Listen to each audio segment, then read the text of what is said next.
Hello everybody. Okay, so I've assumed you've watched the Generation 1 Power Master Dreadwing review. This is Darkwing, so his sibling Transformer.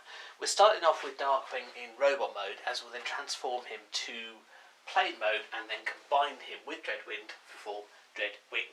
They could have been more original with the names, couldn't they? Okay, so first off, this guy is missing one of his guns. He comes with one gun. As you can see, he should have another gun. Doesn't make any difference to the transformation. It just means that when he's in play mode he only has one weapon instead of two. Height wise he's pretty much identical to his companion. As we see with Scourge, he's a bit higher than Scourge and obviously much taller than Masterpiece Bumblebee. Again, you would expect that and it scales quite well. Toy wise, it looks pretty good, doesn't it?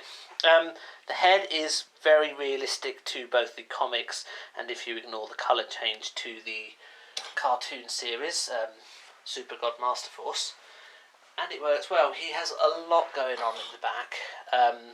He's a little bit backwards heavy because of all of this kibble from all the jet stuff going on, which is a little disappointing because there is so much here. You've got all the front, you've got the back, and you've got the wings all behind.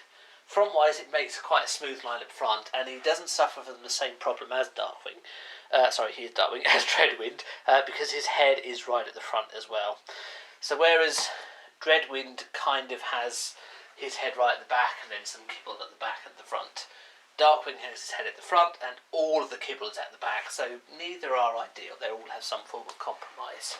Articulation wise, well, he's got the arm again with the elbow and the arm moves up. But because he doesn't have anything in front, he isn't impeded until you reach this point when the gun sticks into the back of the wing there. His legs have no articulation at all.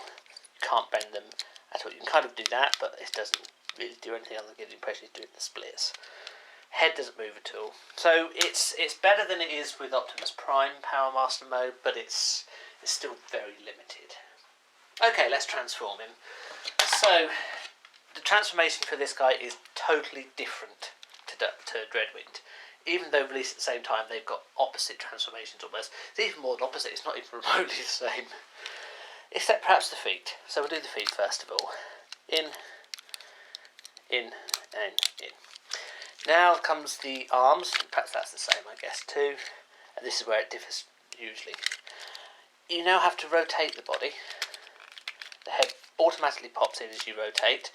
Rotate it halfway. The legs then split like that, and then goes up again, like so. And it feels like it doesn't want to go any further. It does. You keep pushing, and eventually it snaps like that, and you want to end up with this going in there. It's not easy the first time. But nevertheless we'll do it, and because it's all very stiff, it's all a bit... Actually that went in alright, didn't it? The only realistic way you're going to get it done is to half rotate it, so it's like that, and then when you push it in, you can almost guide it in like that, and then rotate it back. Okay, so it kind of looks like a very painful split, so now you put the arms down like that, wings come down, this comes out to form the front of the jet, that, and then the gun. Had I had more weapons, be able to do this, but nevertheless we can put one gun like that. It kind of sticks out like that. It looks silly with just one gun. Oh, don't hit the camera. It kind of looks silly with one gun, so I'm just going to take that gun off. Okay. Darkwing in jet mode. Again, he's got the nice seats in the front. He's actually got two seats compared to Dreadwing, who has one. He also features a swing wing design as well, so he can fly in slow mode and then fast mode as well. You've got Throttle, who's companion to him here. Just ready to throttle out. Exactly the same as High Test, indeed all Power Masters. Very, very limited movement. But never mind, that's not really what we're worrying about. We need him in order to make the transformation. And he slots in there, in here. Basically you just leave him in there. He's not actually needed for anything more. Looks good. It looks very, very good, particularly at the front and the top. The back's a bit of a mess because you've got this part here. which sticks out and really kind of spoils the nozzles. Otherwise, it's a very good jet. Okay, so the part you signed up for now. Combining him to form Dreadwing. They do combine quite well. It makes quite a solid jet. You do have to make sure all the pieces connect together. We'll start off then with Dreadwing. I'm going to take these out last because I have a feeling they're going to close as I transform him. So this bit comes up first and will now sit like that. It forms effectively a jet intake. It's a bit annoying that this gets in the way here, but you can kind of see what they're going for here with the idea of the jet going in place. And you can see all these little bits here are now the clamps to hook this guy on. We put these out like so. This will then fold all the way up like that. So the cockpit is now no longer visible. See a big purple part here? This comes out like so. Okay, so when you combine the bits, you want to try and get the furrow here so that it kind of just locks onto the wing here. Sometimes it's easier than it. Very easy to say, not necessarily quite as easy to do. Sometimes. Right, that's gone in. Now, just to help it, I did move these forward, so we just slot them back again. Because, as you can see, these go in. It's also worth noting that the missile there it's kind of got a half edge on it, which just lets the wing go nicely like that. So what you end up with is a nice big wing extension here. Now the top bits, these parts also join together. Again, you've got a little gap there so that it all slots in like so. You kind of, to get it all flat, you have to just undo that wing there, get it all nicely flat together, and then this purple bit slides up to create a bigger wing like that. Now, throttle, as you can see, is a bit squished, but that's okay. In terms of this gun, it doesn't really have anywhere to go now because you've got the two guns at the front, but where you had the wings at the back here, there isn't anywhere.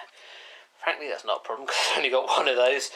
You might be able to sit them somewhere, such as in the gap there. There's another one there. I don't know if that's what they're for, but let's put it like that because it sits in there so nicely and makes kind of another weapon part. Finally, you now can move these out, which make quite a cool little extra ailerons. And there we are, Dreadwing. It's a little bit clumsy in some ways because the two do join together. It kind of feels like it's missing a big part here that you could do with some more wing, but there just isn't any more wing to go.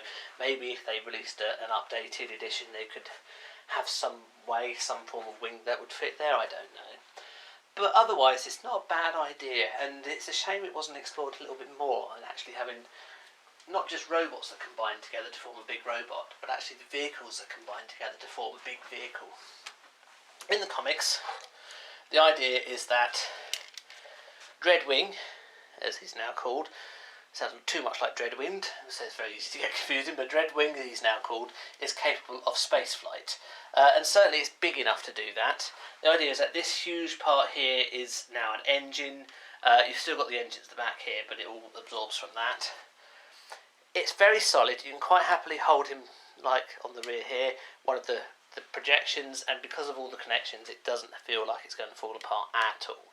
In fact, if it wasn't for the obvious colour changes, you wouldn't necessarily know that it's two Transformers combined. It's solid, which is good. Obviously underneath, well again, it's not immediately apparent that it's two Transformers combined. Aside from the arms, you could just have the body and enormous long leg section with the way they transform. It's a good toy. It just looks a little bit confused with back. Perhaps front on is probably one of its best views. Just zoom a bit in there, because you've just got, predominantly because Dreadwind is a particularly good plane, but it kind of gives the impression that it is a huge jet coming towards you, whereas the rear view is a little bit more confused. Particularly, as I say, it feels like it could do with more wing here. You kind of look at it, you're thinking, a plane this size will never generate enough lift to take off. Maybe that's why he's meant to be in space mode, that way he doesn't need lift. Otherwise, I like it. It's a good gimmick. Obviously, Hasbro did it because they wanted you to buy both rather than one, but it's still a good gimmick. I say it's a bit of a shame you didn't get that more often. I like it, and I think it works very well. So there we are. That is Power Master Generation 1 Dreadwing combined. So there you are. That is Power Master. Let's do that again. So there we are. That is Power Master Generation 1 Darkwing combined with his comrade Dreadwind into Dreadwing. God, I wish they'd come up with some different names. Thank you very much for watching, and I'll see you on the next review. Goodbye.